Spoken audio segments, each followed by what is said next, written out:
What NASA has seen at the edge of our observational reach did not arrive as a shock or a loud discovery. It came slowly, from very far away, almost as a whisper carried through the dark. In places where light has spent billions of years just to arrive, human telescopes and probes continue their quiet work, sending back fragile signals from the boundary of what we can see.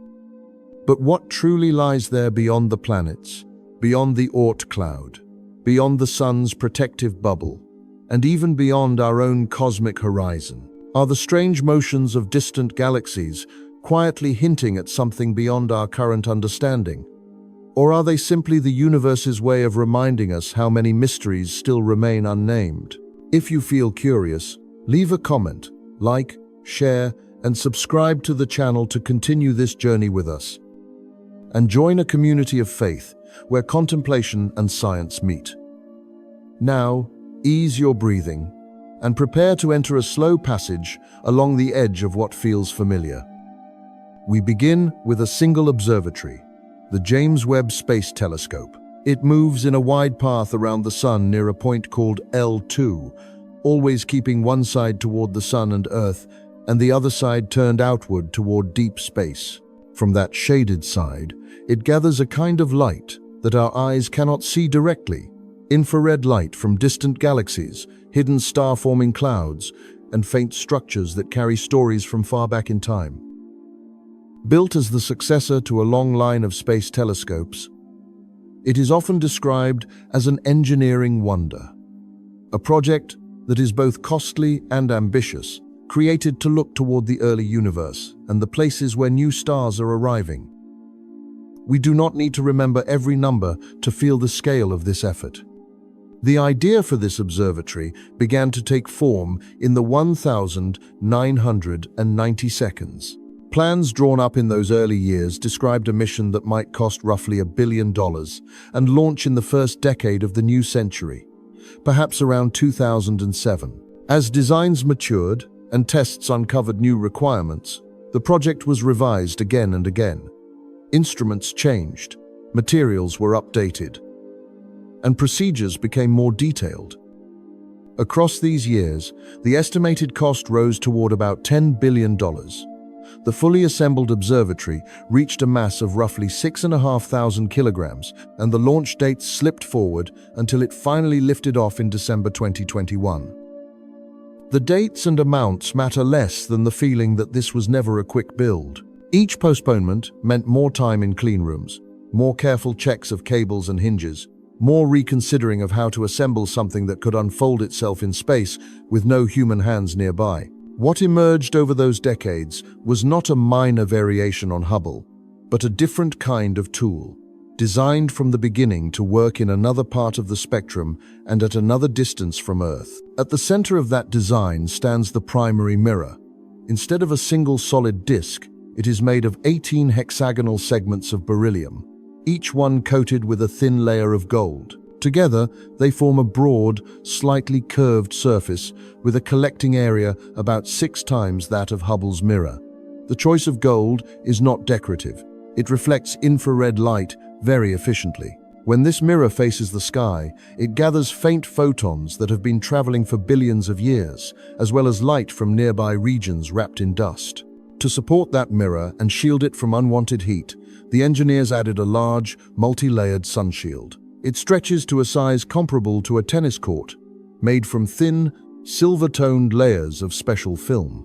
These layers are shaped and tensioned so that, when the observatory is in its working configuration, they block direct light and warmth from the Sun, Earth, and Moon. On the shaded side, the mirror and instruments sit in deep cold, free to sense the subtle infrared signals they were built to detect. It is enough to picture the observatory as a wide mirror and a bright shield, working together in a steady arrangement. Because the rocket that carried Webb into space could not hold structures this large in their final form, the entire observatory was designed to fold. The side sections of the primary mirror, the long booms that support the shield, the secondary mirror's tripod, and many smaller components all had to tuck inward. At launch, Webb was a compact shape, with its mirror panels held close and its shield wrapped and stowed. Only after reaching space would it begin to open, step by step, into the configuration needed for observing. All of this complexity serves a single purpose: to give us access to infrared light on a grand scale. Hubble, orbiting closer to Earth, is most sensitive to visible and ultraviolet wavelengths, the kinds of light that reveal crisp colors and bright details familiar to us. Webb is tuned instead to longer wavelengths. Because the universe is expanding, light from very distant galaxies is stretched as it travels, so that waves which began in the visible or ultraviolet arrive today as infrared. In addition, the dust that fills many star-forming regions blocks shorter wavelengths more strongly than longer ones. Where a visible light telescope sees dark lanes and silhouettes, an infrared telescope can follow the structures hidden inside.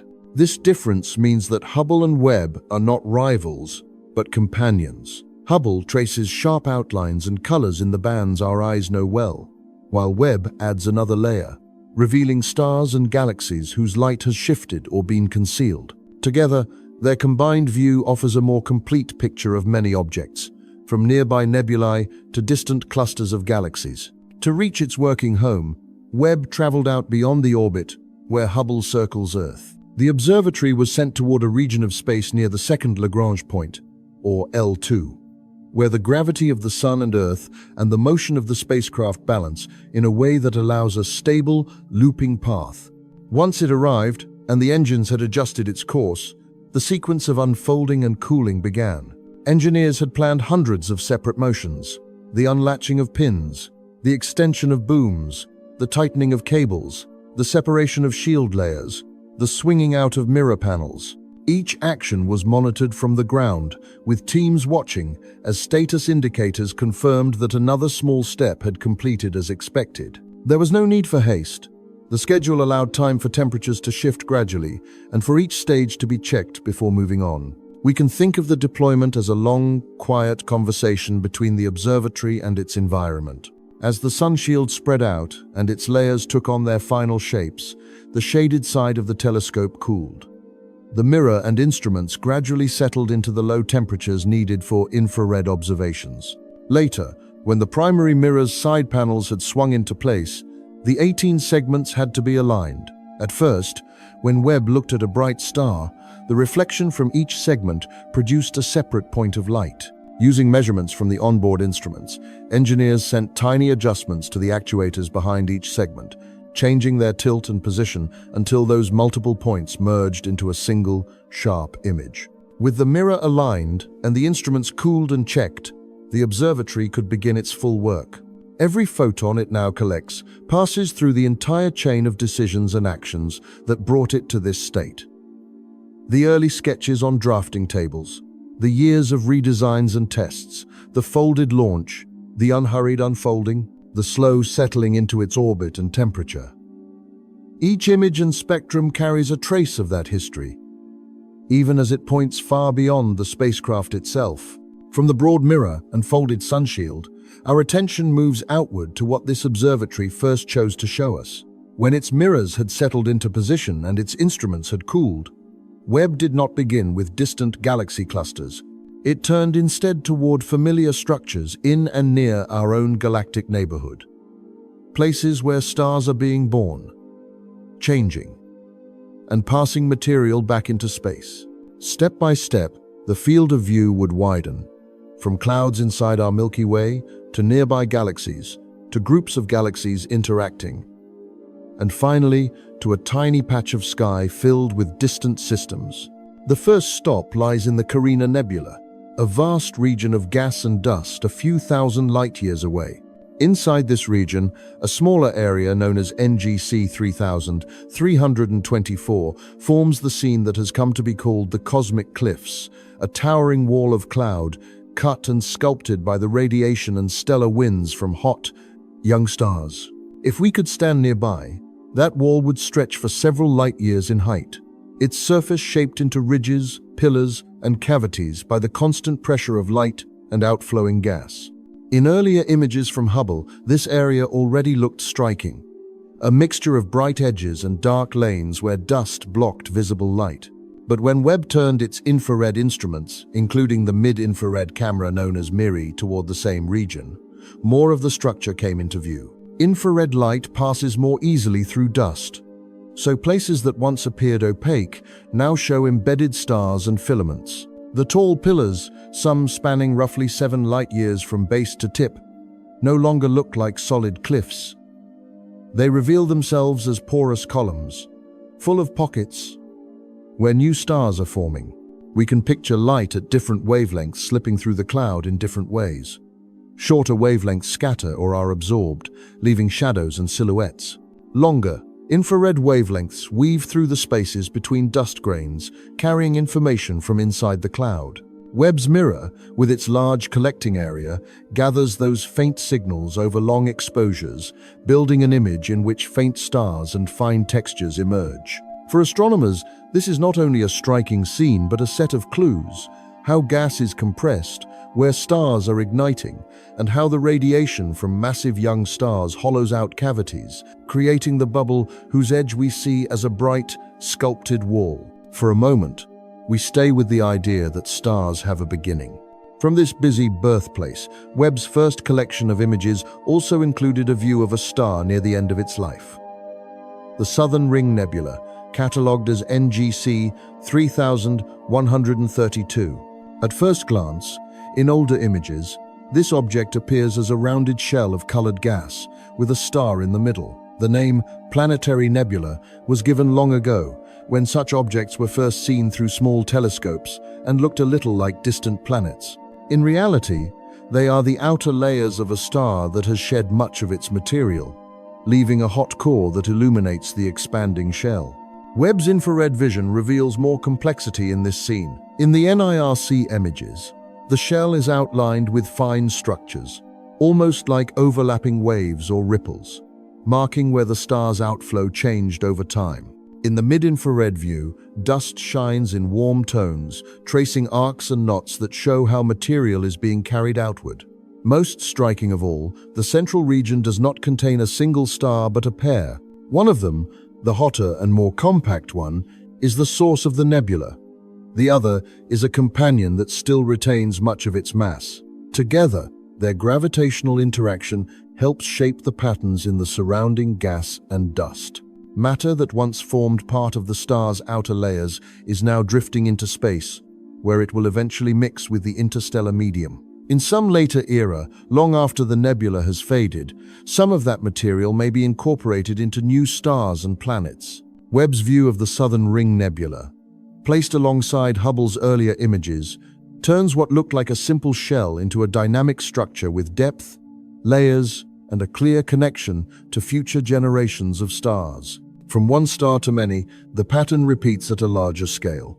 Beyond our Milky Way, but still close in cosmic terms, lies the Large Magellanic Cloud, a small satellite galaxy that orbits our own. Within it, a region known as the Tarantula Nebula hosts an intense area of star formation. This is one of the most active stellar nurseries in the local universe, with clusters of very young, massive stars whose radiation carves cavities and drives flows of gas. Astronomers often compare conditions here to those that prevailed during an era sometimes called the universe's cosmic noon, when star formation across the cosmos reached its peak roughly 1 billion years after the Big Bang. We cannot visit that distant time directly, but the Tarantula Nebula offers a nearby laboratory where similar processes unfold on a smaller stage. In Webb's infrared images, the tarantula's web-like structure comes into view with new clarity. Where visible light pictures show crowded clusters and dark filaments, the infrared view adds stars that are just beginning to emerge from their dusty cocoons. Some still wear thick envelopes of gas and dust, warmed from within, shining more brightly in the longer wavelengths that Webb measures. Between them, webs of gas stretch and twist, shaped by radiation and winds from earlier generations of stars. We can imagine this region as a layered scene. Older, massive stars in the center, carving out a cavity. Younger stars along the edges, forming where compressed gas has just reached the right conditions. And even younger objects, still hidden deeper inside, sensed mainly through their infrared glow. By comparing views from Webb and Hubble, astronomers can place these stars along a timeline, studying how quickly they grow and how their environment changes. For us, listening at a distance, it is enough to sense that a single nebula can contain many overlapping ages at once.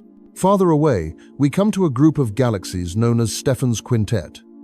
In a small region of sky, 5 galaxies appear close together. One is actually farther in the background, aligned by chance along the same line of sight, while the other 4 are bound together by gravity, engaged in a slow dance that has lasted for hundreds of millions of years. To capture this scene, Webb produced a mosaic made from roughly 1,000 separate exposures, assembled into a single, wide image.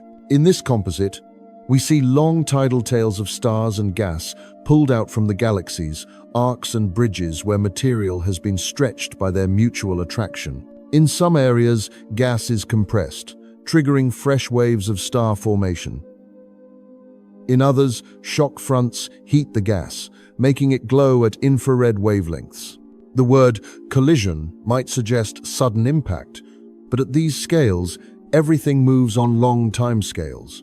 Galaxies pass through one another as their stars trace individual paths, rarely colliding star to star, while their gas and dust clouds interact more directly.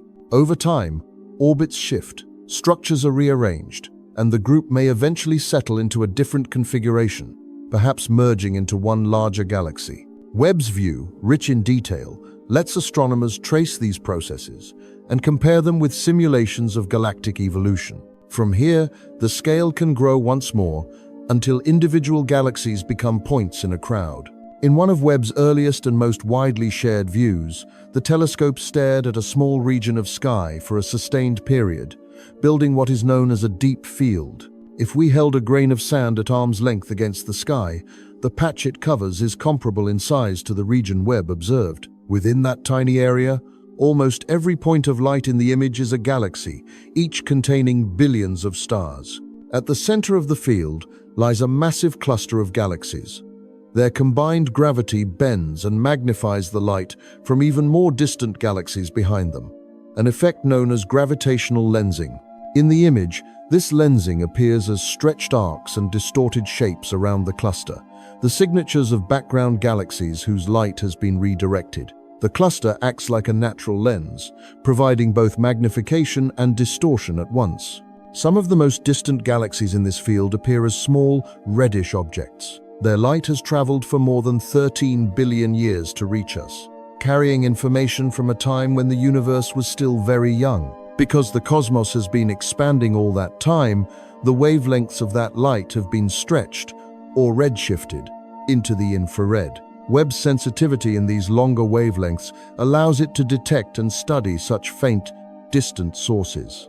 By measuring how much the light has been shifted, astronomers infer how far away these galaxies are and how early in cosmic history we are seeing them.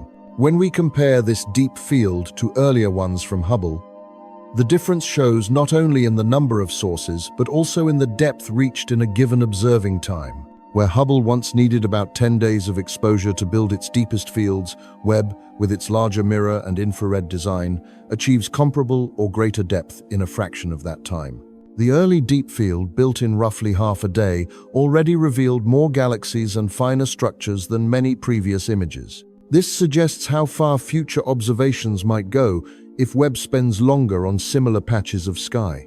The exact numbers and exposure times can soften and fade, leaving only the sense of a sky filled with distant light. What remains is the sense that a tiny square of sky, chosen almost at random, contains multitudes of galaxies at many distances, their light stretched by time and tilted by gravitational lenses. The same observatory that traces star birth in Carina and late-stage stellar shells in the southern ring now shows us a shoreline of the visible universe, where nearby clusters and very distant galaxies share a single frame. From this point, the story can turn, not toward an ending, but toward companionship. How this new view stands alongside the long record built by Hubble, and how 2 different ways of seeing the sky continue to overlap above us. Long before the segmented mirror of Webb unfolded near the distant L2 point, another observatory had already been circling close to Earth, changing the way we look at the night. The Hubble Space Telescope moves in low orbit, only a few hundred kilometers above the surface. Yet from that height, it rises above the shifting layers of air and the glow of cities. Instead of peering through a column of atmosphere that bends and blurs starlight, Hubble looks out from a place where the sky above is clean and dark, like a window opened directly onto space. On the ground, even at a quiet site, the air is always moving. Warm and cool pockets slide past one another, turning the path of light into something slightly unsteady. Street lamps, buildings, and roads wash the lower layers of the atmosphere with artificial brightness, spreading a faint veil over the stars. Our own eyes, adapted for life at the surface, collect only a modest number of photons from each point in the sky. The result is a view that flickers and softens, where dim structures disappear and even bright nebulae become pale smudges. From orbit, Hubble leaves most of those limits behind. Above almost all of the air, it watches as wavefronts of light arrive in steadier sheets. Its mirrors and instruments are designed to capture that light with far more sensitivity than the human eye, recording patterns of brightness and color over long exposures. The telescope can stare at one region of sky for hours, slowly building up detail. Where we might see only a faint patch, Hubble reveals sharp edges, fine filaments, and distant galaxies that would otherwise remain hidden. For astronomy, this was a turning point. The night sky changed from a scattered set of points into a detailed landscape. The exact numbers and performance figures can stay in the background. The feeling of a cleared window is enough. In this higher, clearer view, Hubble has followed stars through many stages of their lives. One of the most striking examples is a nebula known as NGC 6302, sometimes called the Butterfly Nebula. It lies a few thousand light-years away in our Milky Way.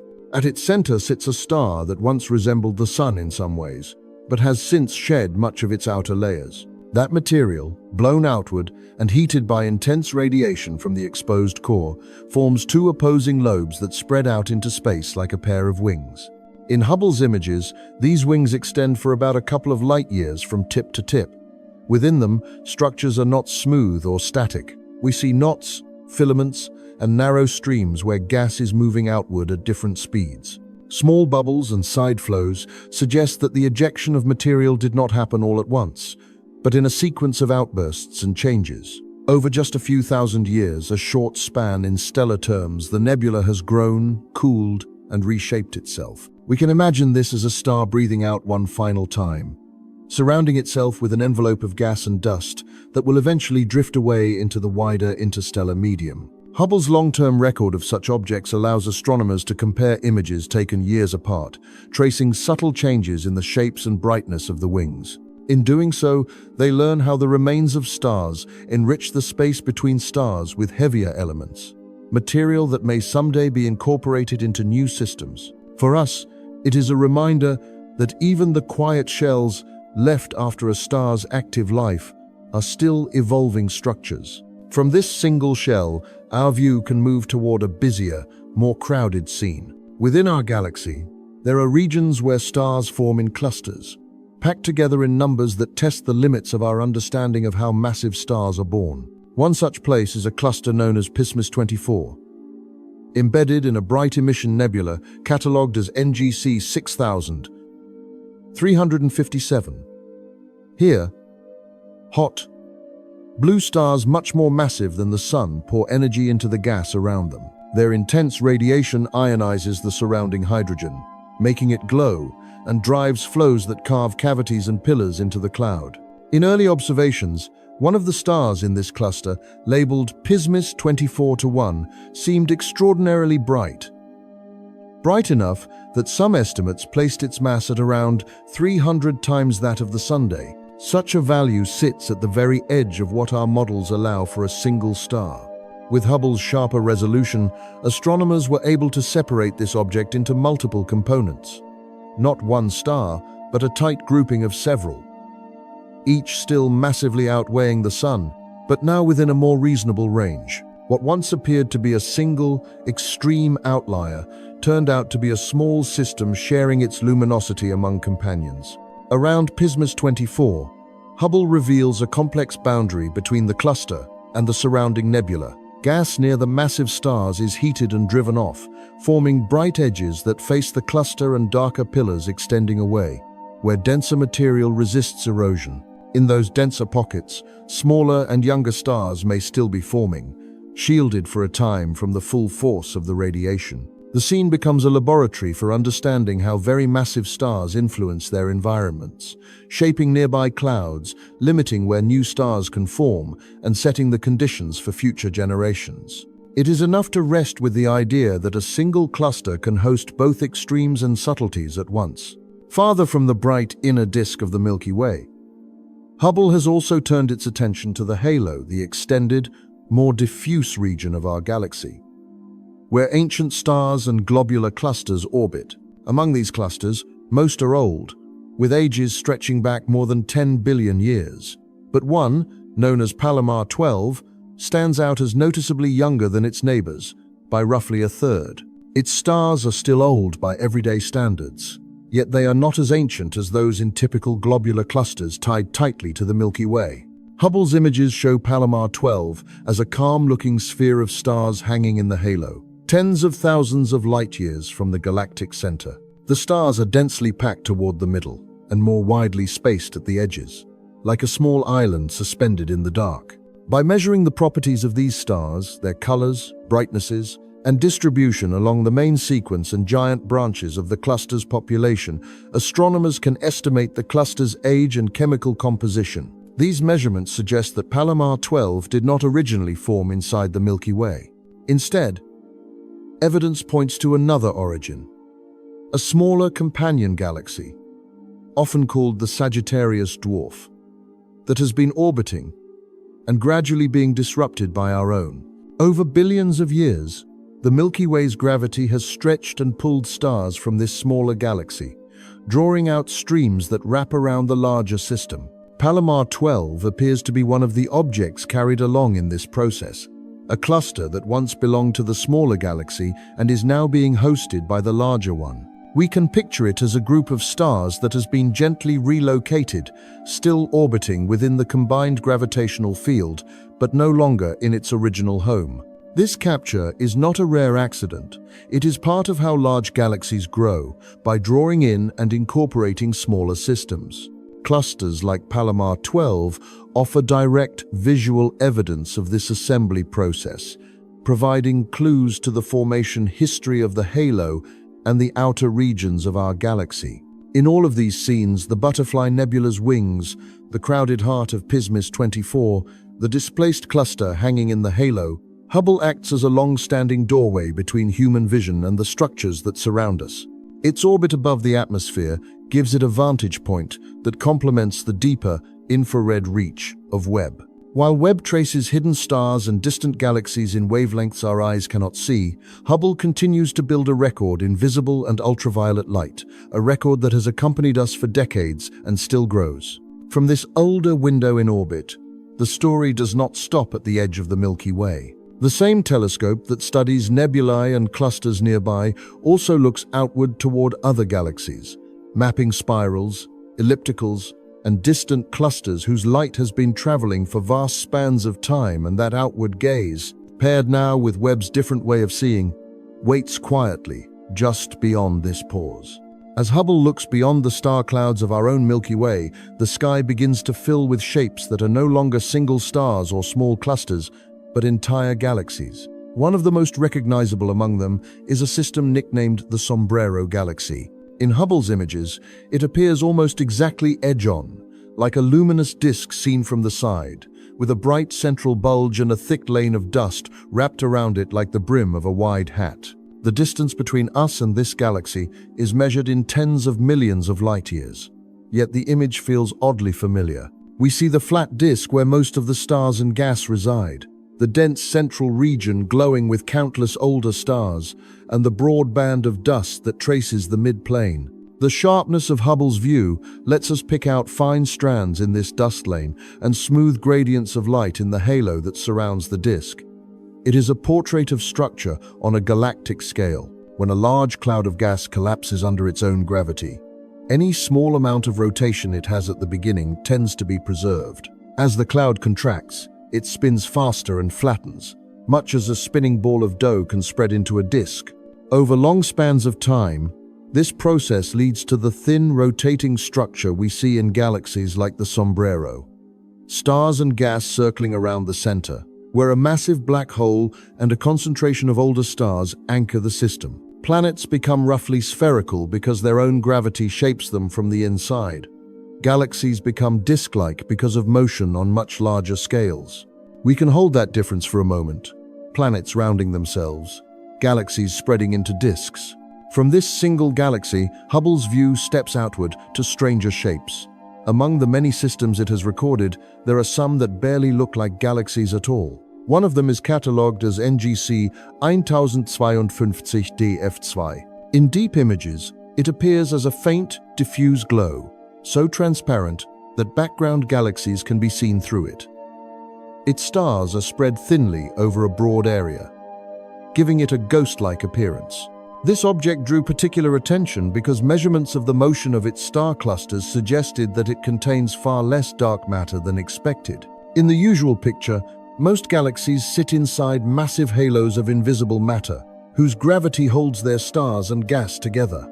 In DF2, the observed motions hint at a shallower gravitational potential. The stars seem to move more slowly than they would if they were embedded in a heavy dark matter halo. There are several possible explanations, and the details remain under discussion. For us, listening at some distance from the technical arguments, it is enough to notice that not all galaxies follow the same pattern. Some may have formed in environments where dark matter was stripped away or rearranged. Others may have evolved differently from the familiar spirals and ellipticals. Hubble's ability to resolve individual star clusters and background galaxies in DF2 gives astronomers crucial anchors for these interpretations, and reminds us that even within broad rules, the universe allows for exceptions. For a short while, we can simply picture a pale galaxy, almost see-through, hanging among brighter neighbors. Far beyond individual galaxies, Hubble has also turned its gaze toward a region where hundreds of them gather together. The Coma Cluster, located a few 100 million light-years away, is one of the richest nearby clusters known. In Hubble's mosaics, its core appears crowded. Bright elliptical galaxies, smaller spirals, and many faint smudges all share the same patch of sky. Between them, dark space stretches out, yet even that space is not truly empty. When astronomers examined Hubble's images of Coma in detail, they found numerous globular clusters, dense swarms of old stars scattered through the cluster environment itself, not clearly bound to any single galaxy. These clusters seem to orbit within the gravitational field of the cluster as a whole. They are like small, self-contained cities of stars, drifting between much larger galactic metropolises. The presence of these orphaned clusters suggests a long history of interactions. Over billions of years, galaxies in Coma have likely passed close to one another, experienced tidal stripping, and merged. In such encounters, some stars and clusters can be removed from their original hosts and set on new paths through the cluster. Hubble's sharp vision allows these globular clusters to be identified and counted, offering clues to how often such events have occurred and how the cluster assembled its present structure. We can think of Coma not as a static picture, but as a slow, ongoing rearrangement of matter on a very large scale. At even greater distances, Hubble has been able to pick out not just whole galaxies, but individual stars, thanks to another effect predicted by general relativity. When a massive galaxy cluster lies between us and a more distant object, its gravity bends the path of light passing by. This bending can magnify and stretch the background light, acting as a natural lens. In some configurations, this lensing can temporarily bring a single star into view that would otherwise be far too faint to detect. One such star, informally named Icarus and more formally catalogued in a system called Max J 1149 plus 2223, was observed at a distance of more than 9 billion light-years.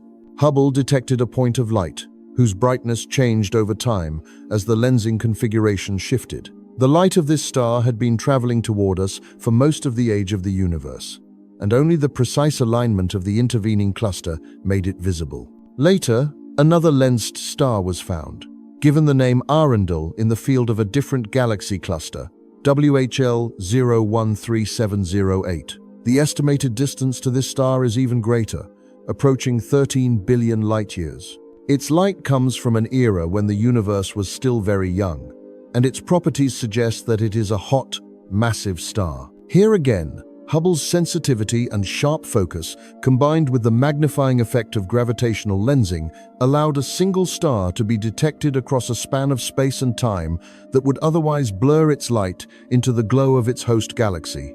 In these cases, relativity becomes not only a theory about how gravity works, but a practical tool. The warped spacetime around a cluster acts like an enormous, uneven lens, giving us brief, narrow views of objects at the observational edge. Hubble records the incoming photons over many orbits, turning that lensing into a measurable signal. For now, it is enough to remember that sometimes a distant star can stand out for a moment against the background of its galaxy.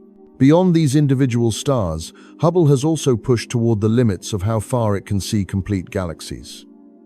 One candidate for the most distant objects it has identified is a source called HD1. Its light, when analyzed, appears to be shifted by cosmic expansion to an extent that suggests it was already shining when the universe was only a small fraction of its current age.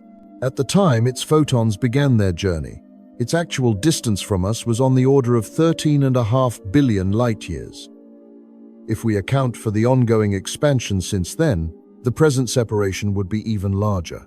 In images, HD1 is not a vivid, structured shape, but a tiny, reddish point. Only a small number of photons have been collected from it, and the data allow more than one interpretation. It may be a compact galaxy undergoing an intense episode of star formation, or a system hosting a growing black hole, or a mixture of both. The uncertainties are part of the picture. At such distances, each object we detect sits near the edge of what current instruments can confirm on their own. This is where the story of Hubble's reach begins to blend with the capabilities of Webb. HD1 and similar sources mark a kind of observational horizon for visible and ultraviolet work from Hubble's orbit. To understand them more fully, and to find even earlier systems, astronomers turn to infrared observations, where Webb's large mirror and cooled instruments can collect the stretched light from very young galaxies with greater clarity. In this way, the long arc of Hubble's journey outward from nearby nebulae and clusters, through distinctive galaxies like the Sombrero, all the way to lensed stars and candidates at the edge of its range, does not close. It curves toward a shared task, in which two telescopes with different strengths look at overlapping parts of the same cosmic landscape, and our view continues to widen without needing any final boundary. From the bright lanes of galaxies and the crowded star fields near home, our attention drifts back towards something closer and smaller. The outskirts of our own planetary system, beyond the orbits of the giant planets, past the paths of Neptune and the faint light of Pluto, there is a broad ring of icy bodies that circles the Sunday. For a long time, this region existed mostly as an idea. Now it is a mapped component of our surroundings, with spacecraft passing through and telescopes tracing its inhabitants. Decades ago, Pluto was seen as an odd figure in this story. Its orbit is tilted and stretched compared with the paths of the major planets, and its size is modest. For much of the 20th century, it stood alone in our charts, a small world on an unusual track. In 1951, the astronomer Gerard Kuiper proposed that Pluto might not be unique, and that a band of icy objects could exist beyond Neptune, remnants from the early phases of the solar system. At the time, the idea was hard to test. Telescopes did not yet have the sensitivity to pick out such faint, distant bodies. As instruments improved, that picture changed. In 1992, observers found an object now known as 1992 QB1, moving on a path beyond Neptune. It became the first confirmed member of what we now call the Kuiper Belt. After that, more discoveries followed. Gradually, the count climbed into the hundreds, then thousands, revealing a population of small, icy worlds spread across a wide swath of space. Pluto was no longer a solitary oddity. It was one of many. We can imagine the story shifting from a single stone to a field of scattered ice. To place this belt in context, it helps to trace a simple path outward from the Sunday. Close in, the four inner planets follow nearly circular orbits on a scale we can describe in terms of the Earth-Sun distance, often called 1 astronomical unit. Between Mars and Jupiter, there is a band of rocky fragments known as the asteroid belt. It occupies a relatively narrow zone, only a few times farther out than Earth's orbit, filled mostly with small, solid bodies. Beyond Jupiter and Saturn, past Uranus and Neptune, the pattern changes. Starting at distances of about 30 times the Earth-Sun separation and extending outward to around 50 times that distance, we find the Kuiper belt. Here, the typical objects are mixtures of ice and rock, water ice, frozen methane, frozen nitrogen, and other compounds that remain solid under low temperatures. The belt is broad and diffuse. Even though it contains many thousands of significant bodies and countless smaller ones, the typical spacing between them is still immense, with each object separated from its neighbors by millions of kilometers. Far beyond this, at scales thousands of times larger again, theory predicts a much more extended structure. The Oort cloud, a roughly spherical reservoir of icy bodies that sends long-period comets into the inner system from time to time. We do not yet see the Oort cloud directly, but its influence is inferred from the orbits of those comets. In between the familiar planets and that distant cloud, the Kuiper belt stands as a kind of intermediate zone. Structured like a flattened ring, populated by icy planetesimals, and close enough for telescopes and spacecraft to study. Taken together, these regions suggest that the outer solar system is not empty at all, but arranged in layers, each one contributing in its own way to the traffic of small bodies and comets. Within this layered structure, the Kuiper belt occupies a special place as a storehouse of early material. Current models suggest that, in its youth, this region held far more mass than it does today, perhaps several times the mass of Earth. Over time, gravitational interactions with the giant planets and countless collisions between smaller bodies have removed much of that material. Some objects were scattered outward or inward. Others were broken apart.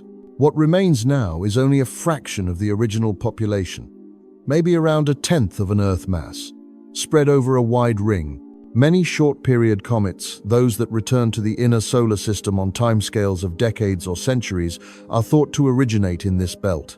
A small body in a stable orbit can, under the influence of Neptune's gravity or the combined pull of other objects, be nudged onto a new path that carries it closer to the Sunday. As it approaches, its ices warm and begin to sublimate, forming the familiar coma and tail. After a number of such passages, it may lose much of its volatile material, leaving behind a darker, more processed surface.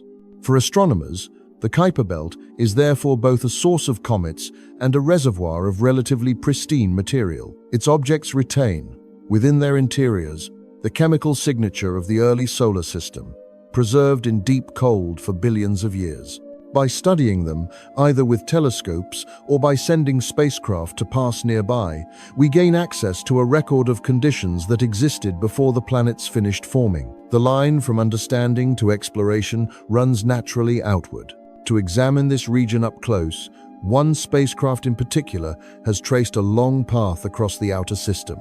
New Horizons left Earth in 2006 on a trajectory that carried it past Jupiter for a gravity assist, then onward to Pluto. After nearly a decade in flight, it made its closest approach to Pluto and its moons in 2015, passing through the system in a matter of hours, but sending back a detailed set of images and measurements. For the first time, that distant world and its companion Charon appeared not as tiny points of light, but as landscapes with mountains, plains, and intricate patterns of ice. After the Pluto encounter, New Horizons did not turn back. Its orbit carries it deeper into the Kuiper belt. Using observations from ground-based telescopes and from Hubble, mission planners identified another target along its path.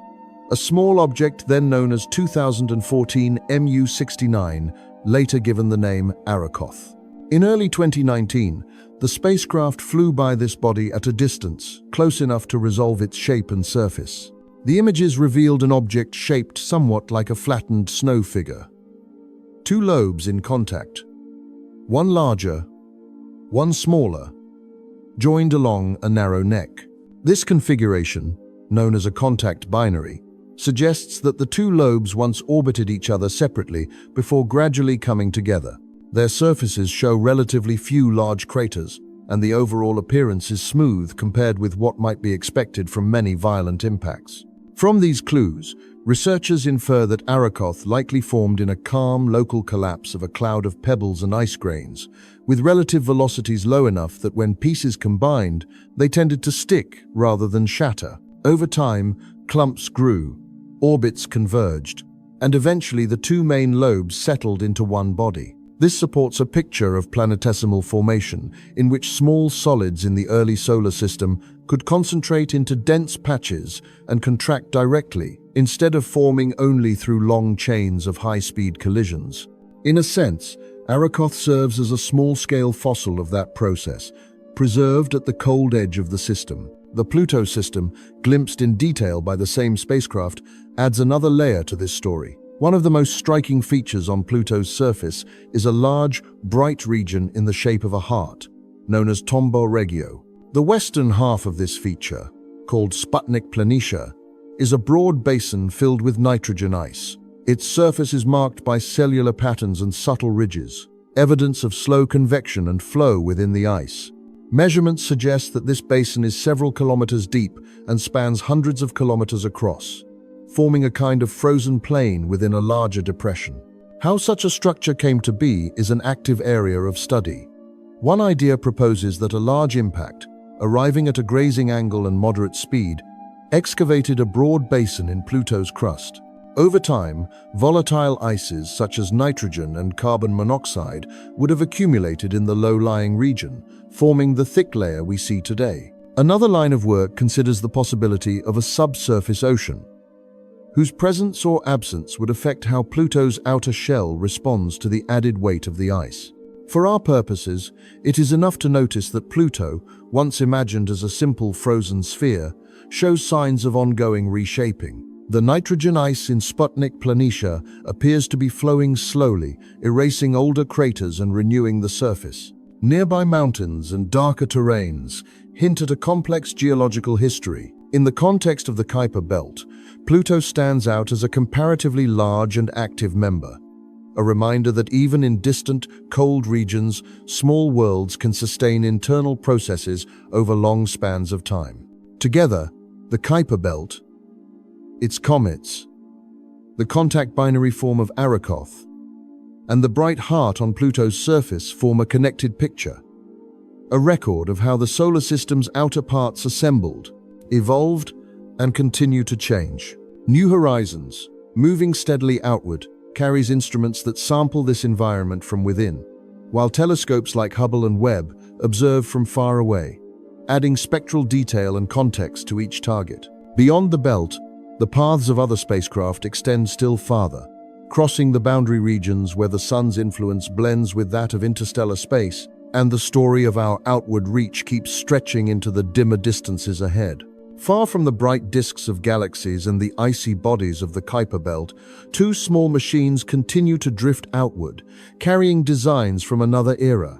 The Voyager probes left Earth in the late 1970s, built with technologies that now seem modest, yet they have survived far beyond their original expectations. In the quiet radio exchanges between these spacecraft and Earth, we can trace not only a journey across distance, but a set of decisions about how to use the structure of the solar system itself, how to power a mission for decades, and how to keep a fragile signal aligned over unimaginable spans. The timing of their launch was shaped by an opportunity that does not come often. The four giant planets, Jupiter, Saturn, Uranus, and Neptune, were arranged in such a way that a spacecraft could swing past each in turn, using their gravity to gain speed and change direction. This planetary configuration is rare, repeating only after many generations.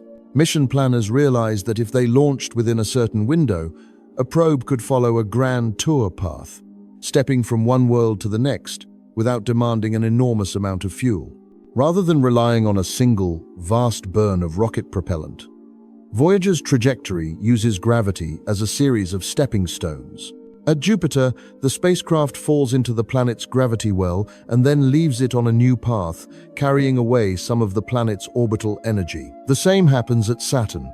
And for Voyager 2, again at Uranus and Neptune, each flyby bends the track and adds speed, like a stone skimming from one current to another in a slowly turning river. With careful planning, this sequence of assists turns a single launch into a tour of the outer giants. We do not need to remember the exact dates to feel how carefully the timing had to be chosen. Because such an alignment of giants returns only after more than a century, this particular grand tour is not something that can simply be duplicated whenever we wish. The Voyagers took advantage of a geometry that belonged to their specific moment in time. Their success rests not only on the hardware that left the launch pad, but on the decision to lean on celestial mechanics to let the existing arrangement of planets provide most of the energy needed to cross the outer system. Power, however, could not be taken from gravity alone. Once the spacecraft had left the region where solar panels are practical, they needed another source of electricity. For Voyager, engineers chose radioisotope thermoelectric generators, or RTGs. Inside these units, pellets of plutonium produce heat as they decay, and solid-state devices convert a portion of that warmth into electrical power. At launch, each spacecraft carried enough plutonium to provide a few hundred watts of electricity, comparable to the power drawn by a handful of household lamps, and this output gradually decreases as the material ages. We can picture each RTG as a small, steady ember, glowing unseen on the end of a boom. Compared with large solar arrays, these generators are compact and unaffected by the fading sunlight at great distances. They produce no moving parts that need to be lubricated or unfolded, and they function day and night, through dust and darkness.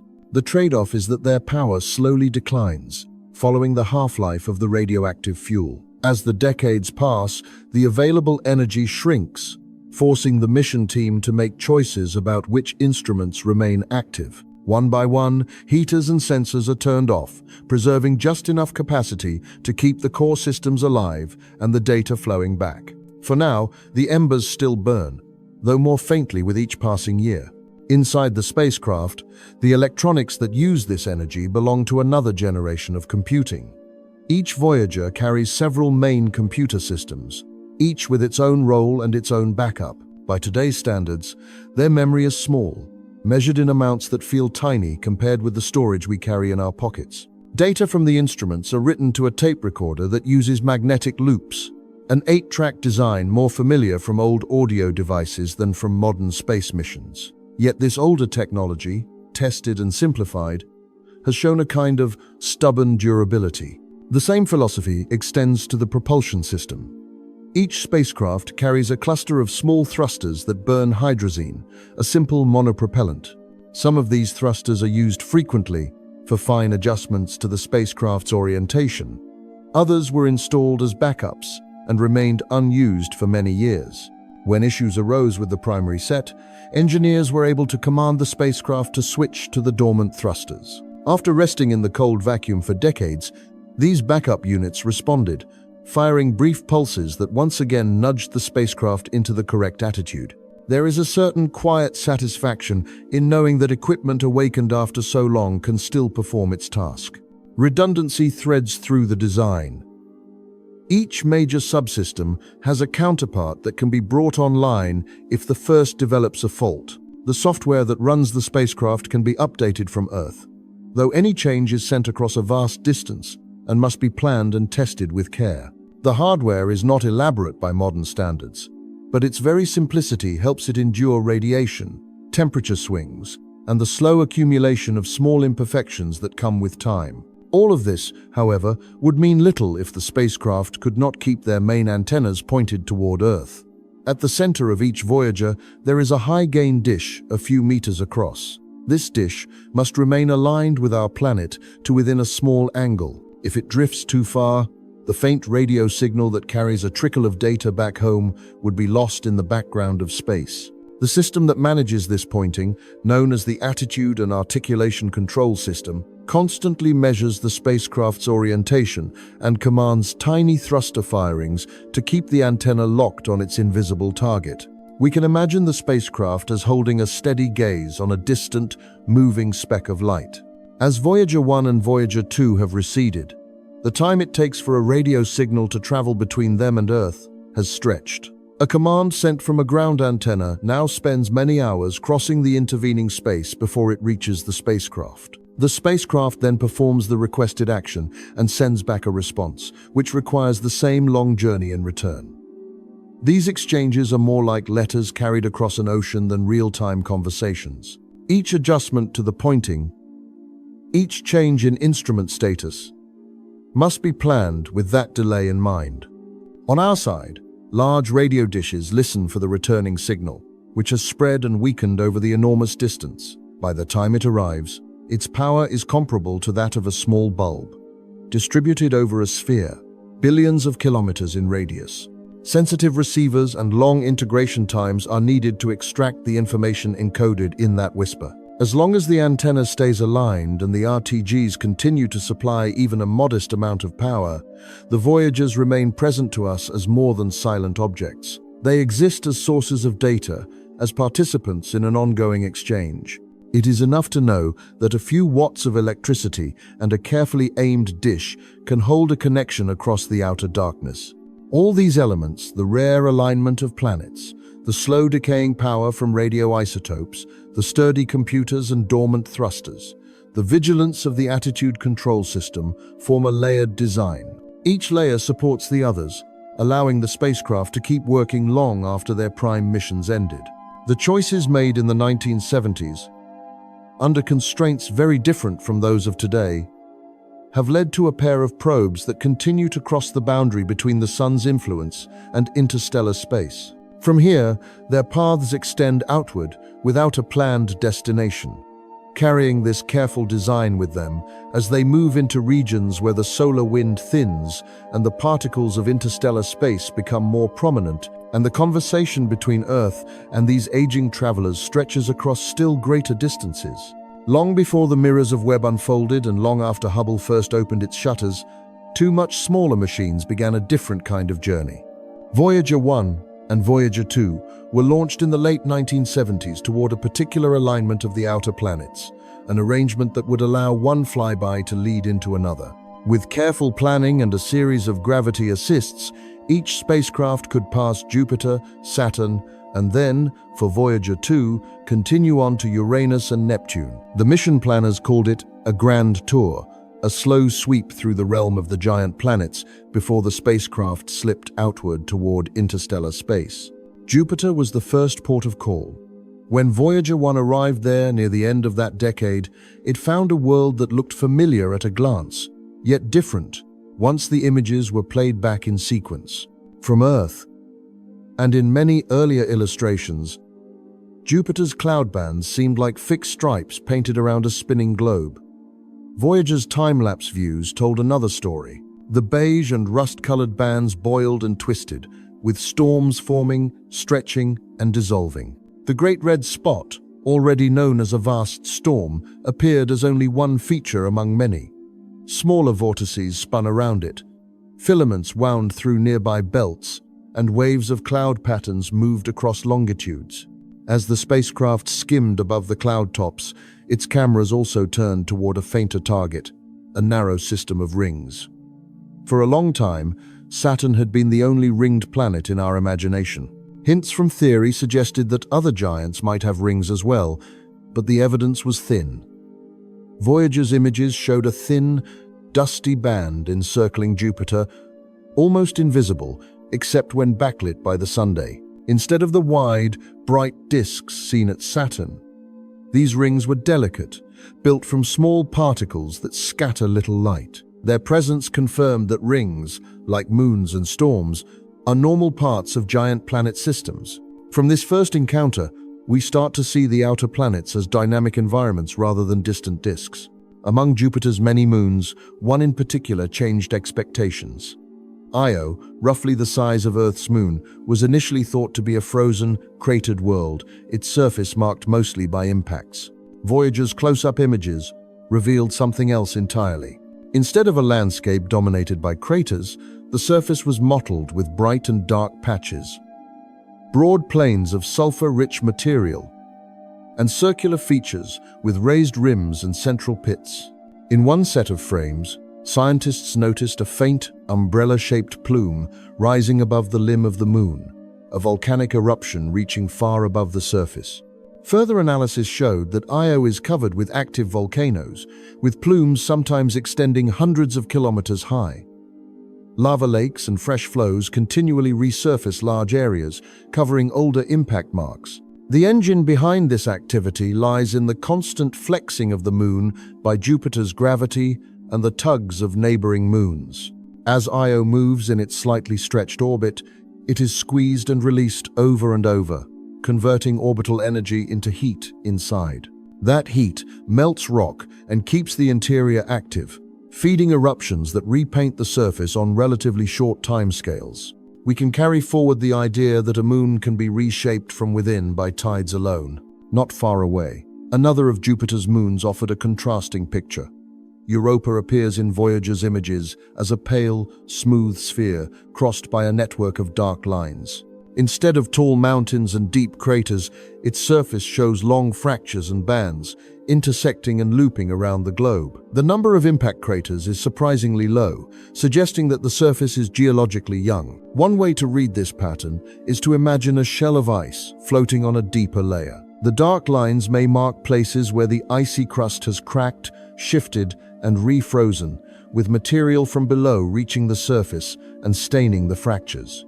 The relative smoothness hints that older marks are erased over time by this continual rearrangement. Taken together, these clues suggest the presence of a subsurface ocean, kept from freezing solid by internal heating and perhaps by the same tidal forces that warm Io.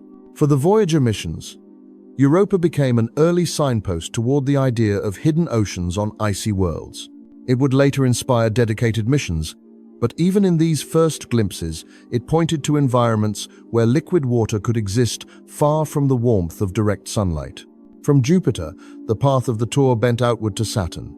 Here, Voyager's cameras returned images that reshaped how we think about rings. What once looked from Earth like a continuous, bright disk resolved into hundreds of narrow ringlets, braided, split, and filled with gaps. New features appeared: a faint outer ring known as the G ring, and the complex F ring, with multiple strands and small kinks that seemed to move over time. Dark streaks, called spokes, drifted across one of the main rings, suggesting interactions not only of gravity but also of charged particles and magnetic fields. Among the rings, Voyager identified small moons whose orbits lie just inside or outside certain ring edges. These shepherd moons, such as Prometheus and Pandora, help maintain the sharp boundaries of the rings by their repeated gravitational nudges. Their presence confirmed that the ring system is not a static structure, but part of an ongoing exchange of momentum between particles and moons. On one of Saturn's smaller icy moons, Enceladus, Voyager saw regions with fewer craters and complex patterns on the surface, hinting at relatively recent activity. Later missions would find plumes of icy material there, but the first hints came from these earlier, lower-resolution images.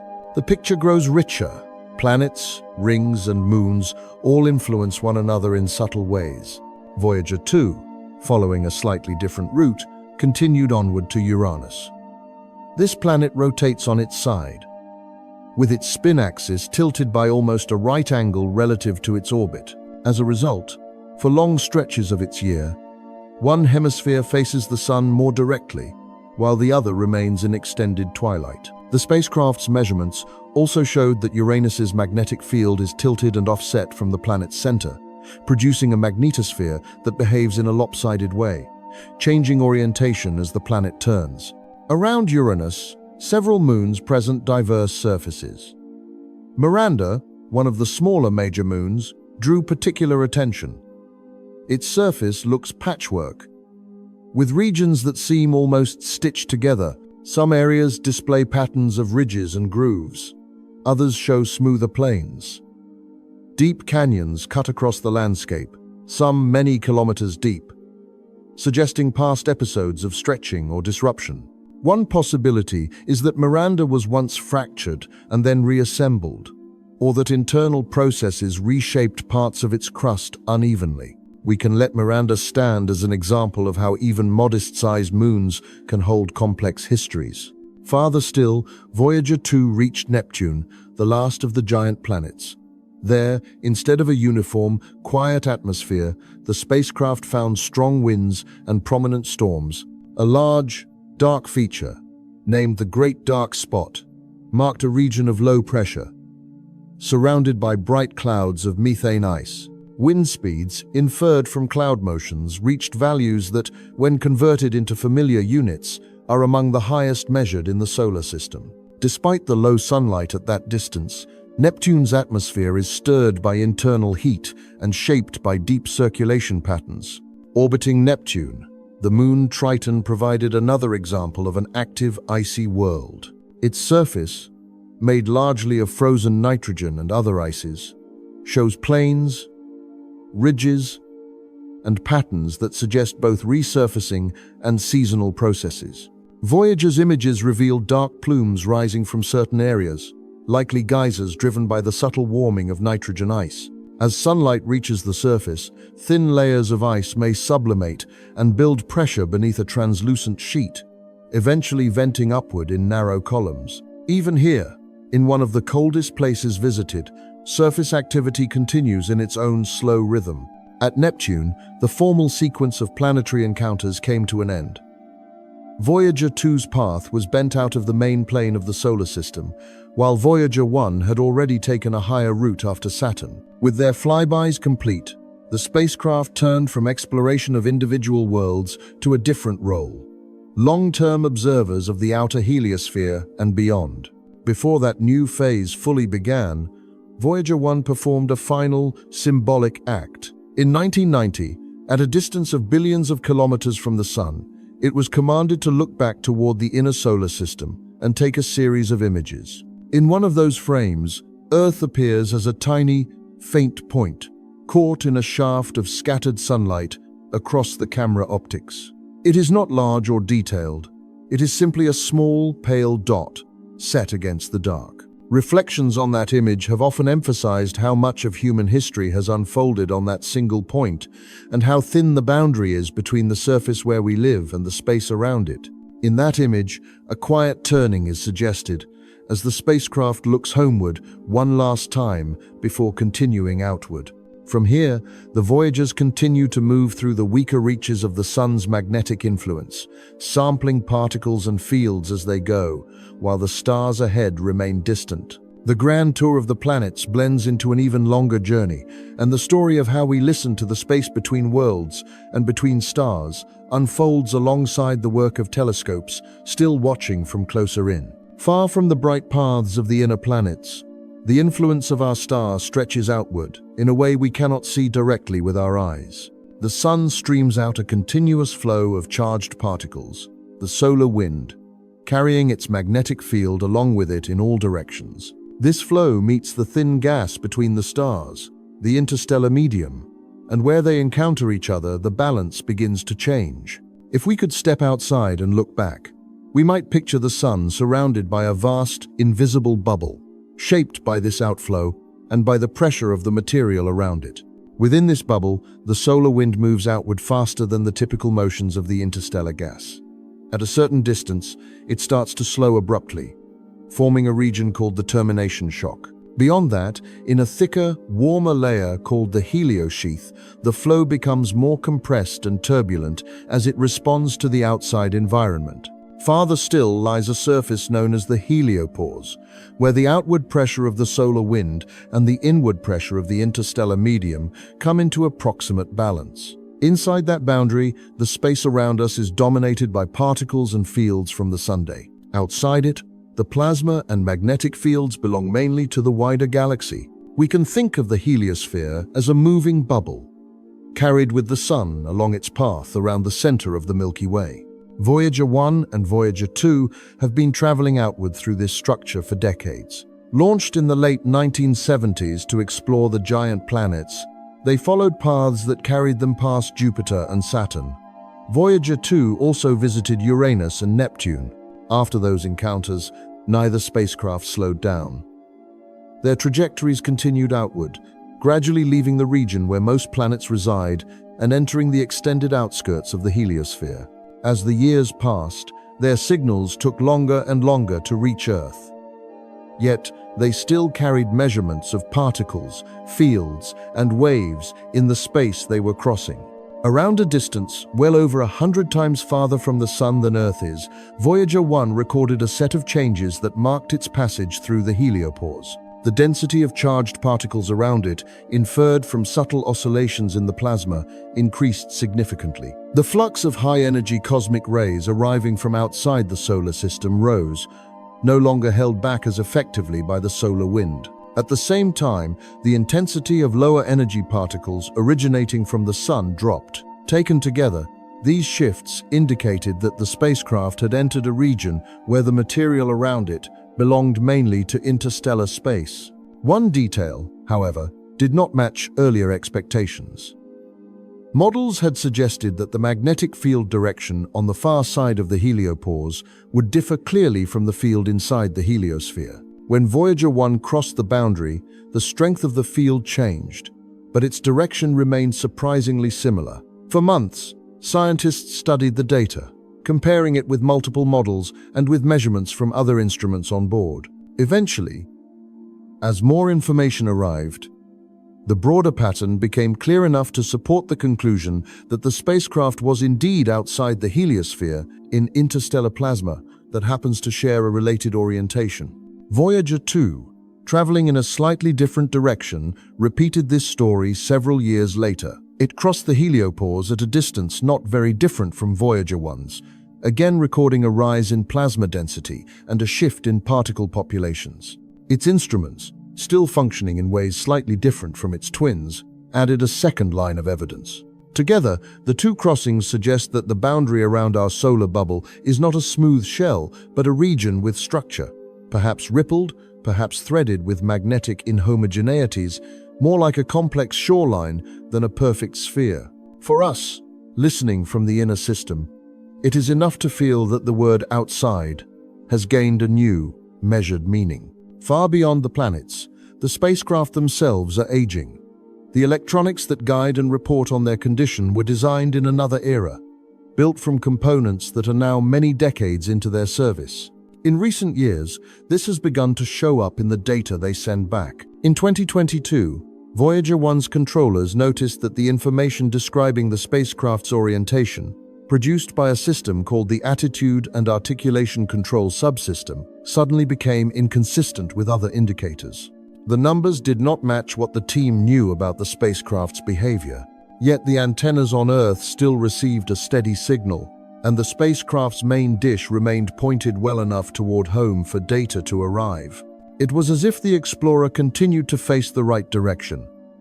But the small part of its mind responsible for reporting its state had started speaking in a new, disorderly language. Engineers began to work through possibilities. From their consoles, they sent carefully chosen commands, then waited many hours for the signals to reach Voyager 1 and just as long for the responses to return.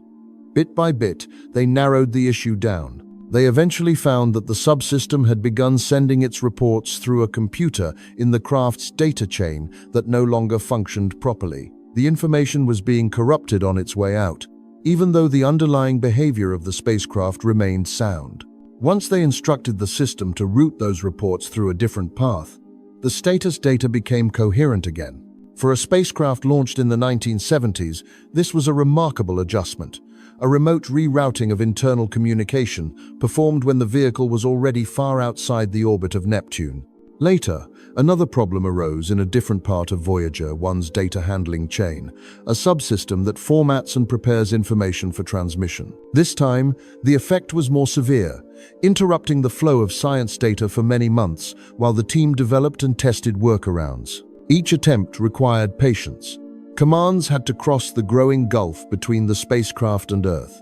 and the responses returned with the same long delay. Working within limited power and memory budgets, the engineers gradually restored the ability to send instrument readings again, extending the mission's life once more. We can linger for a moment on the image of an aging machine, still responsive, guided by people who have learned to think in its language over a span of generations.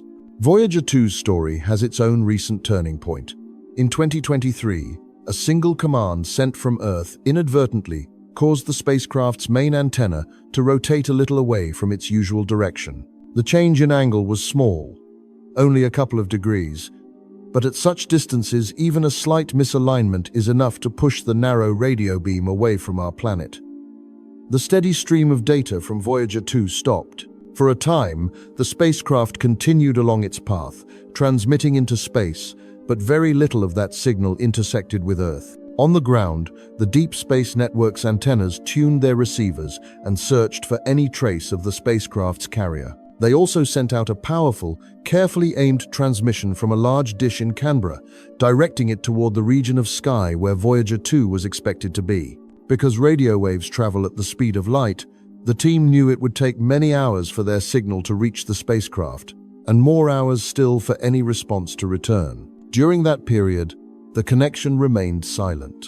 Then, after the round-trip time had passed, a faint but recognizable pattern reappeared in the data stream. The spacecraft had received the instruction, adjusted its orientation, and brought its antenna back in line with Earth. The link was restored, and the flow of information resumed. A small rotation in the deep reaches of space had been corrected by a single broadcast from home, aimed at a point far beyond the outer planets, trusting that the distance and the timing had been calculated well enough. These episodes highlight how dependent the Voyagers still are on simple sequences of commands and on the human teams who construct them. No matter how far they travel, they do not decide their own course.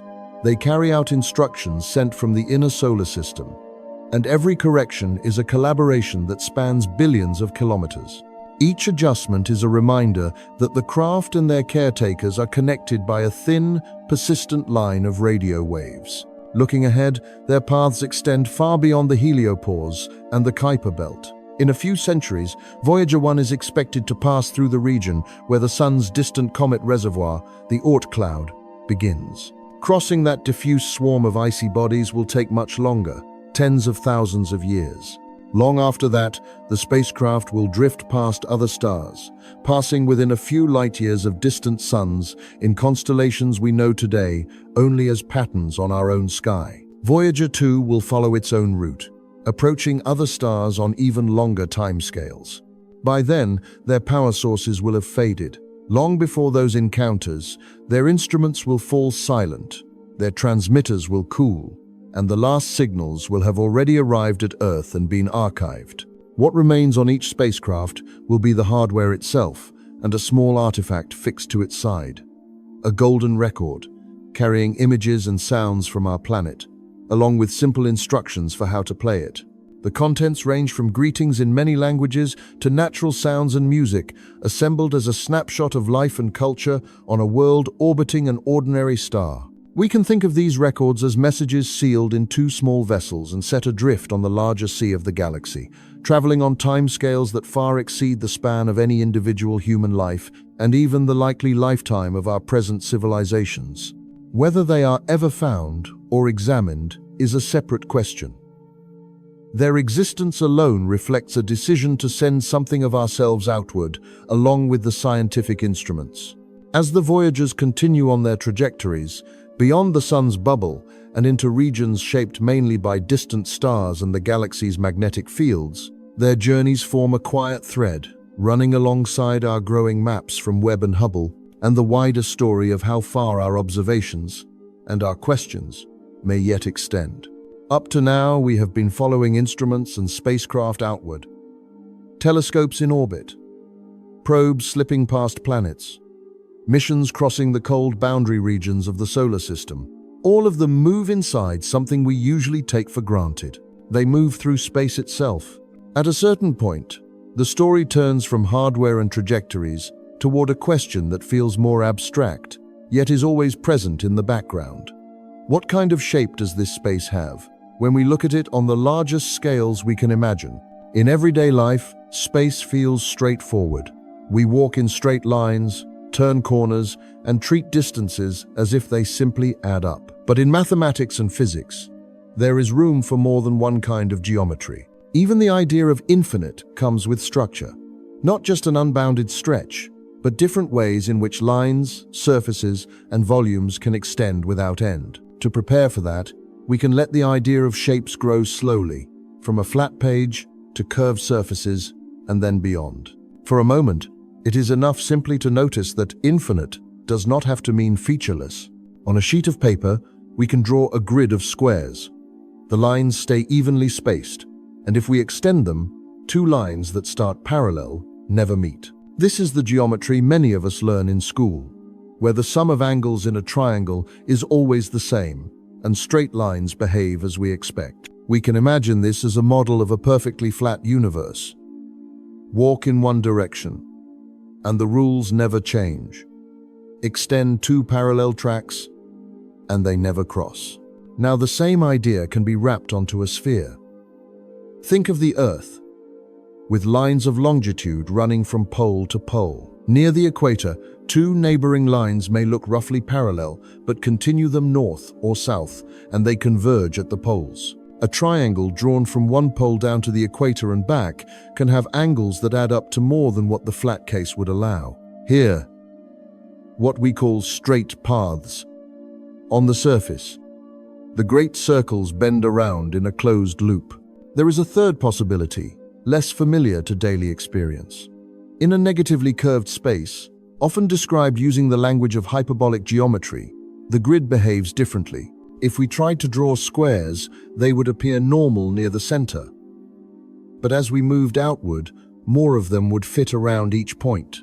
Shapes that look the same locally can occupy less area farther from the center, and lines that begin side by side tend to drift apart. Artists sometimes represent this with patterns where tiles grow smaller toward the edges, hinting at an underlying geometry that stretches more quickly than a flat plane. These three types, flat, positively curved like a sphere, and negatively curved like a saddle, form a simple framework. Each one describes how straight paths behave and how volumes grow with distance.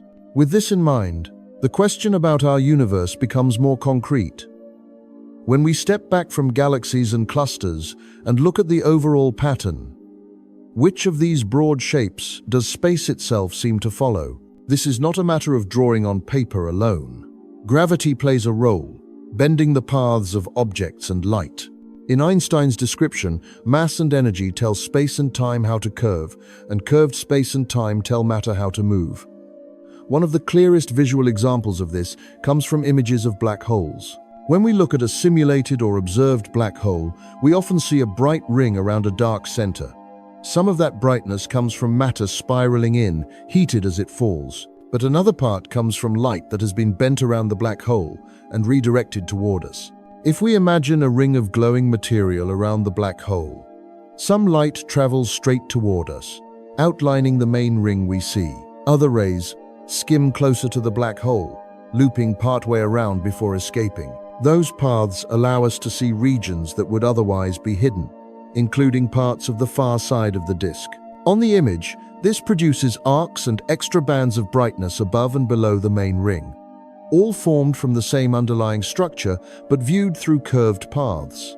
In a sense, the black hole acts as an intense, localized example of curved geometry.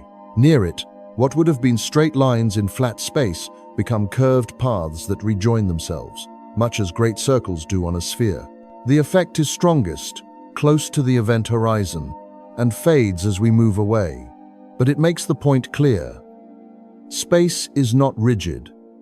It can be shaped by what it contains. This local curvature around massive objects sits alongside, rather than replacing, the question of the universe's overall shape. We can have regions that are strongly curved near dense structures and still talk about an average, large-scale geometry when we smooth over many clusters and voids. On those larger scales, observations suggest that our cosmos behaves in a way that is very close to flat. Measurements of the background light left from the early universe, the faint microwave glow that fills space, carry information about how light has traveled across vast distances. By analyzing patterns in this radiation and comparing them with models, cosmologists infer that the overall curvature of space is very small. In everyday terms, if the universe has any large-scale bending, it is gentle enough that we do not yet see clear deviations from flat behavior across the distances we can survey. Straight paths stay nearly straight, and triangles drawn between distant points add up to almost the expected angles. In this flat model, space can be infinite in extent, stretching on without boundary. But even here, there is room for more subtle possibilities. A surface can be globally connected in complex ways, while still appearing locally flat. An example often used in 3 dimensions is a shape where opposite faces are identified, so that traveling far enough in one direction might bring us back to where we started, even though each small patch looks like ordinary space. We do not yet know whether our own universe has such a topology. The current data set a limit on how strongly it could be wrapped or repeated, but they do not rule out all possibilities. For now, the simplest description, a nearly flat, expanding space, matches what we see and functions as a default background in many models. Parallel to this, we can imagine an alternative, where the universe as a whole behaves more like the surface of a sphere. In that case, space would be finite, but unbounded. There would be no edge or wall, nothing to mark a boundary that could be reached. Instead, traveling in a straight line for long enough would eventually bring us back to our starting point, much as walking around the Earth along a great circle brings us back to the same spot under different stars. Some visualizations compare this to a looped game world, where going out of one side of the screen returns the character on the opposite side. Light, too, could, in principle, follow such paths. A beam sent out could wrap around and return from another direction, so that, in some scenarios, the same object might appear repeated in the sky at different positions and with different apparent ages. In practice, detecting such patterns would require precise measurements and careful comparison with models, and so far no clear, repeating signatures have been seen. The idea of a finite but unbounded universe can feel counterintuitive. It asks us to accept a space with limited total volume and no enclosing shell. Yet the analogy with the surface of a sphere helps. The surface area is finite, there is no border, and every direction eventually loops back on itself. In cosmology, such positively curved models have a long history, even if current observations seem to favor a curvature closer to zero. There is also the option of an open, negatively curved universe. In this case, space on large scales behaves more like a saddle or a hyperbolic surface than a plane or a sphere. Straight paths diverge more quickly than in the flat case, and volumes grow faster as we move outward. If we tried to tile such a space with identical shapes, more of them could fit around a single point than in flat geometry, and patterns drawn on it would seem to shrink toward the edges when projected onto a flat sheet. When we think about the expansion of the universe, the way distant galaxies recede from each other as space stretches, this kind of geometry has particular implications. Observations show not only that the cosmos is expanding, but that the rate of expansion has been increasing over time, a behavior often attributed to what we call dark energy. In a negatively curved, ever-expanding model, distant galaxies move away at speeds that grow with distance. And as time passes, more and more of them cross a horizon, beyond which their light no longer reaches us. In such a far future, observers in our local region might see only the galaxies bound into the same small group, with the larger web fading from view. Structures that are present now would still exist beyond that horizon, but their light would be stretched and diluted until it no longer arrives. The geometry and the expansion together would shape not only the distribution of matter, but the limits of what can be observed. From our present vantage point, the data continue to refine how close to flat the universe is, how strong any overall curvature might be, and how dark energy behaves over time. local bending near massive objects, the broad-scale shape suggested by background radiation, and the accelerated expansion all sit together in a single, evolving picture. For now, it is all right if the precise labels blur a little. What stays with us is the sense that space is not merely an empty stage. It has structure, it can curve, it can stretch, and in ways we are still mapping. It may even connect back on itself or open out more quickly than our first intuitions allow. From here, the story can drift toward the edges of what we can see directly, and toward the hints that there may be motions and patterns flows on scales larger than our current horizon that quietly extend this geometry beyond the part of the universe we can now observe. When we talk about how galaxies move, we usually picture motion happening in many directions at once. On small scales, stars orbit within a galaxy. On larger scales, galaxies in a cluster move around their common center of mass. Beyond that, clusters themselves drift within a web of structure that fills the universe. In the standard picture, if we step back far enough in our imagination, those motions average out. On the larger scales, there should be no preferred direction, no one way in which everything is being drawn. To test that picture, astronomers have built maps not only of galaxies, but of the faint radiation that fills space itself. The cosmic microwave background. This glow comes from early times, when the universe was far hotter and denser, and then has stretched and cooled as space expanded. Satellites like WMAP and Planck have surveyed the whole sky in microwaves, recording tiny variations in temperature and brightness. Those small differences trace the seeds of structure, the beginnings of the clusters and voids we see today. In that sea of radiation, galaxy clusters leave their own signatures. As the microwave background light passes through the hot gas that fills a cluster, some of the photons scatter off fast-moving electrons. This interaction slightly changes their energy. One version of this effect, called the Sunyaev-Zeldovich effect, lets astronomers detect clusters by how they imprint on the background. There is also a kinematic form of the effect, in which the motion of the cluster as a whole adds a small additional shift. We can picture it as a vast fog of ancient light flowing past a moving island of hot gas. As the fog passes, some of it is nudged, ever so slightly, in energy. If we measure carefully enough, we can infer not only that a cluster is present, but also something about how it is moving along our line of sight. Using this subtle imprint, a group of researchers once reported a curious pattern. By analyzing hundreds of galaxy clusters and the way they seemed to mark the microwave background, they found hints that many of them shared a similar net motion, as though they were drifting together toward a particular region of the sky in the direction of the constellations Centaurus and Hydra. The inferred speeds were substantial, on the order of several hundred kilometers per second. If this pattern were to hold up, it would suggest that, across distances stretching over billions of light-years, matter might be experiencing a kind of large-scale drift. The phrase dark flow was adopted to describe this possible motion. A flow not of visible liquid, but of clusters and superclusters, moving in concert, too broad to be controlled by the structures we can see within the observable universe. For a short moment, the details of the statistical methods can grow quiet in our minds. Some of the proposed explanations reached beyond the familiar boundaries of our maps. In many cosmological models, there is a period early in the universe's history called inflation, during which space expanded very rapidly.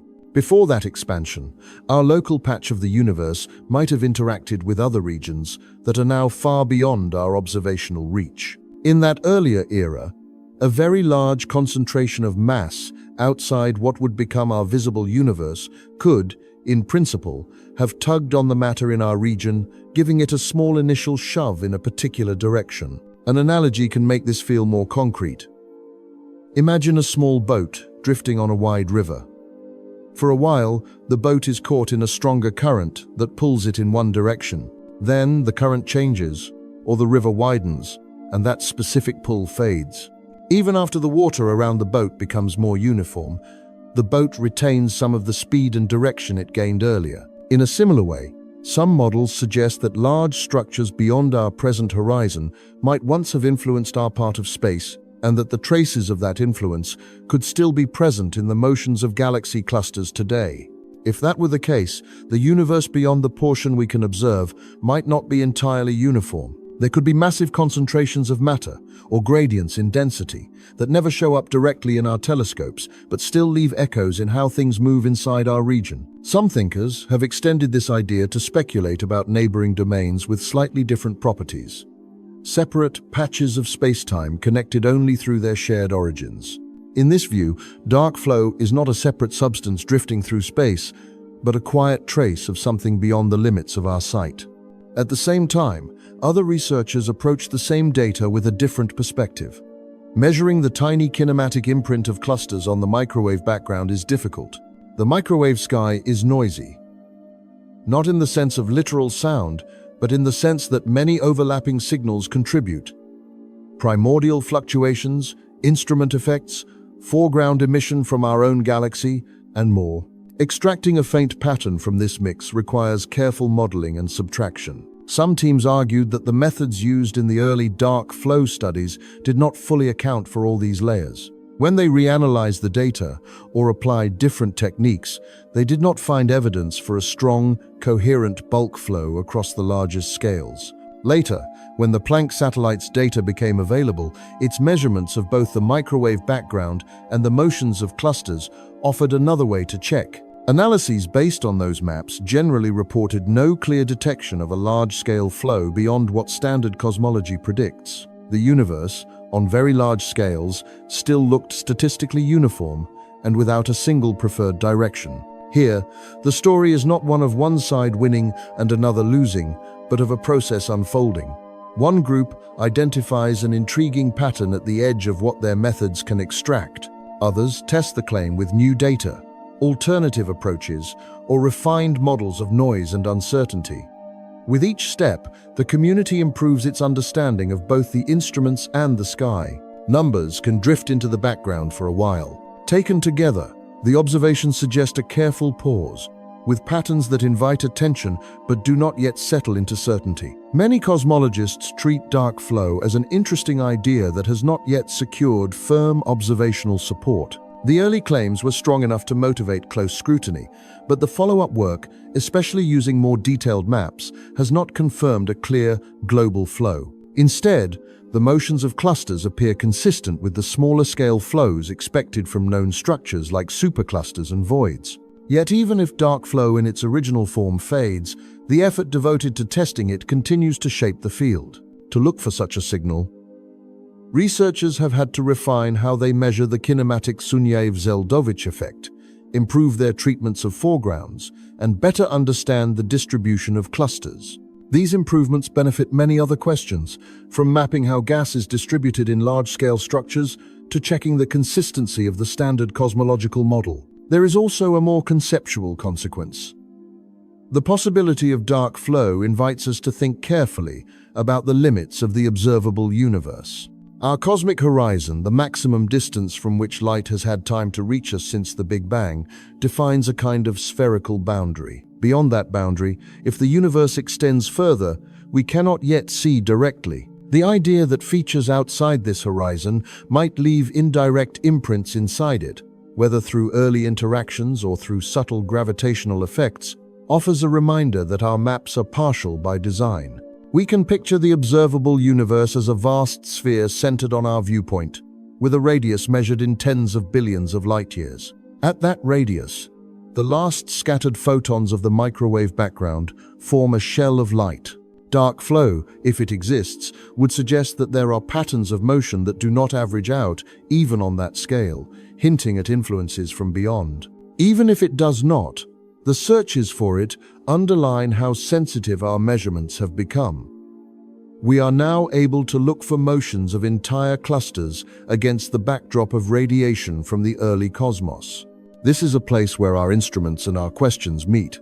From here, it is natural to let our thoughts return to a smaller, more human scale. Long before satellites mapped the cosmic microwave background, people gathered around actual fires, looking outward into the darkness beyond the circle of light. stories grew to fill the unknown, tied to the points of light in the sky. Each new tool, a polished lens, a mirror on a mountain, a telescope in orbit, has acted as another, wider fire, extending the circle a little further. The glow has reached from the craters of the moon to the spiral arms of distant galaxies, from the icy plains of Pluto to the scattered objects of the Kuiper Belt, from the heliospheric boundary crossed by Voyager to the deep fields of Hubble and Webb.